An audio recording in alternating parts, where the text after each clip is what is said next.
છોટાઉદેપુર જિલ્લાના નસવાડી તાલુકાના કાંધા ગામે કાળજુ કંપાવી દે તેવી ઘટના સામે આવી છે, જેમાં મકાનના ધાબા પર કામ કરતી વખતે શ્રમિકને માથા પરથી પસાર થતી હાઈ ટેન્શન લાઇનમાંથી જોરદાર કરંટ લાગતા તેનું ધાબા પર જ મોત નીપજ્યું હતું.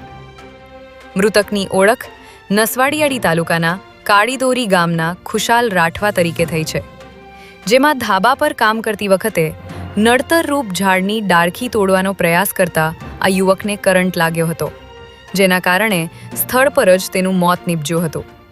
ત્યારે આ અકસ્માતે મધ્ય ગુજરાત વીજ કંપનીની કામગીરી સામે મોટા સવાલો ઊભા કર્યા છે. કોઈક અધિકારી સાહેબ આવે, અમે પૂછે લાઈન ખેંચવા માટે, તો અમે તમારે પૈસા ભરવા પડશે ₹1.5 લાખ ડાયરેક્ટ જ એવું છે. કાંધા ગામ ખાતે અમારે લાઈન નડે છે ને ઘરની આજુબાજુમાં જાય છે, એના માટે તો કે તમારે પૈસા ભરવા પડે ₹1.5 લાખ. અમે નાના માણસો કઈ રીતે ભરીએ, એટલે એવા અમે લાઈન થઈ ગઈ. થાંભલા કેટલા વખતથી તમારા ઘર પરથી જાય છે? એટલે સાહેબ થાંભલા તો ખૂબ વર્ષોને, હવે આપણને ખ્યાલ નહીં ને, વર્ષોથી જાય છે થાંભલા. તમારી મંજૂરી લીધી હતી? અમારી મંજૂરી જે તે સમયે રોપાઈ તે નહીં લીધી હોય ને ડાયાવાળાને, કોઈ નહીં. ઘર પરિવાર ડાયા જાણે, પણ લગભગ 99% મંજૂરી વગર જ આ બધા તે સમયે થાંભલા બધા રોપાયેલા છે બધી જગ્યાએ, કંઈ એવું નથી. હવે કેવા પૈસા માંગે? કેવા તો આપણે ભરવા પડે પૈસા.